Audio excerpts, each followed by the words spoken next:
بسم اللہ الرحمن الرحیم۔ السلام علیکم۔ آج میں آپ کے ساتھ ایک واقعہ شیئر کروں گی جو کہ ہے عقیدہ توحید کے حوالے سے، اور میں اپنے اسٹوڈنٹس کو وہ بہت دفعہ سنا بھی چکی ہوں اور وہ سنتے بھی ہیں۔ تو آئیے میں آپ کے ساتھ شیئر کرتی ہوں کہ پرانے زمانے کی بات ہے کہ ایک شخص کہتا تھا کہ دنیا خود بخود بن گئی ہے، اسے کسی نے نہیں بنایا، یہ ایک اتفاقی حادثہ ہے۔ وہ لوگوں کو گمراہ کرنے کی کوشش کرتا اور کہتا کہ تمہارا کوئی عالم مجھ سے اس موضوع پر بات نہیں کر سکتا۔ مسلمان اس کی یہ بات سن کر بہت بے چین ہو جاتے۔ ایک دن سب مل کر امام اعظم ابو حنیفہ رحمۃ اللہ علیہ کے پاس گئے اور آپ سے درخواست کی کہ آپ اس شخص سے مناظرہ کریں، یعنی بات چیت کریں۔ امام اعظم ابو حنیفہ رحمۃ اللہ علیہ راضی ہو گئے۔ مقام اور وقت کا تعین کیا گیا، لوگ جمع ہونا شروع ہو گئے۔ کافر وقت پر آ کر بیٹھ گیا، لیکن امام اعظم ابو حنیفہ رحمۃ اللہ علیہ مقررہ وقت پر نہیں آئے۔ وہ کافر بار بار کہتا، مسلمانوں میں جیت گیا کیونکہ تمہارا عالم نہیں آیا۔ مسلمان بہت پریشان تھے، مگر بہت دیر کے بعد امام اعظم ابو حنیفہ رحمۃ اللہ علیہ وہاں پہنچ گئے۔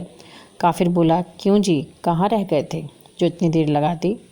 امام اعظم ابو حنیفہ رحمۃ اللہ علیہ نے اطمینان سے کہا، میں گھر سے نکلا تو وہ وقت پر ہی تھا، لیکن راستے میں ایک دریا آتا ہے، میرے پاس کشتی نہیں تھی، میں سوچ ہی رہا تھا کہ دریا کیسے پار کروں۔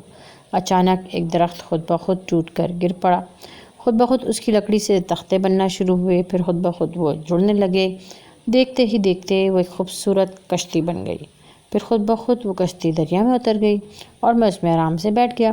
کشتی خود بخود چلتی رہی، پھر دوسرے کنارے پر خود بخود آ کر رک گئی۔ میں وہاں سے پیدل آ رہا ہوں، بس اسی وجہ سے مجھے دیر ہو گئی۔ سب لوگ حیرت سے منہ کھولے یہ باتیں سن رہے تھے۔ وہ کافر ہی سن کر زور زور سے ہنسنے لگا اور بولا، لو بھائی مسلمانوں، ذرا سنو اپنے امام کی باتیں، کیا کبھی ایسا بھی ہوتا ہے؟ یہ سب جھوٹ ہے، خود بخود کشتی نہیں بن سکتے۔ امام اعظم ابو حنیفہ رحمۃ اللہ علیہ نے نہایت تحمل سے فرمایا، اے نادان انسان، جب ایک کشتی خود بخود نہیں بن سکتی ہے تو یہ بتا کہ اتنی بڑی دنیا خود بخود کیسے بن سکتی ہے؟ امام اعظم ابو حنیفہ رحمۃ اللہ علیہ کی بات سن کر اس کافر کو سمجھ آ گئی، اس کو بات اس کے دل میں اتر گئی اور وہ اپنے عقیدے سے توبہ کر کے مسلمان ہو گیا۔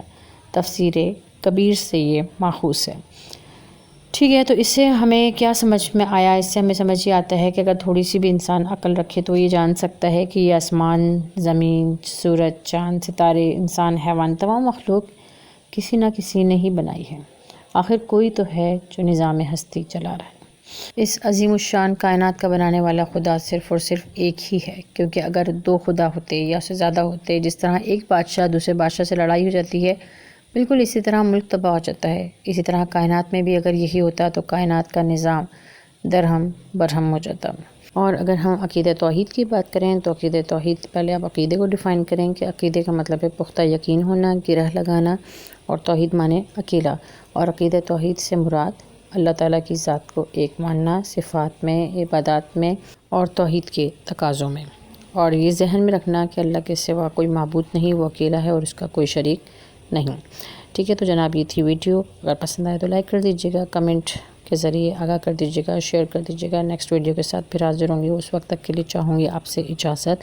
اللہ حافظ، فی امان اللہ۔